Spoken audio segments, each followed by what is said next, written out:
আসসালামু আলাইকুম। আজকে রান্না করছি রাইস কুকারে পোলাও ভাত। রাইস কুকারের পটে প্রথমে সয়াবিন তেল দিয়ে দিলাম, এর মধ্যে কিছু মশলা দিয়ে দিলাম, এলাচ, দারচিনি, তেজপাতা, লবঙ্গ, গোলমরিচ।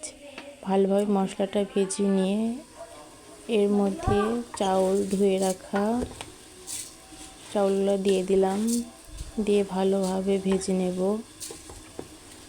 রাইস কুকারে ভাজতে একটু সময় লাগে, ধৈর্য নিয়ে একটু ভেজে নেব। চাউলগুলো ভালোভাবে ভেজে নেব।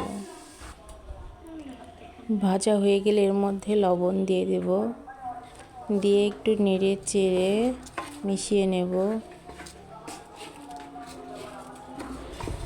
এর মধ্যে এখন পানি দেব 5 পট।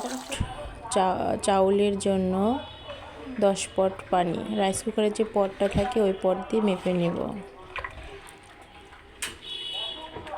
এখন ভালোভাবে পানিটা মিশিয়ে দিয়ে ঢাকনা দিয়ে ঢেকে দেব। ঢেকে অপেক্ষা করব।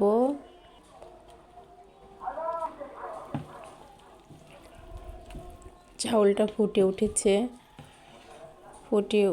উঠেছে, আবার ঢাকনা দিয়ে রাখবো।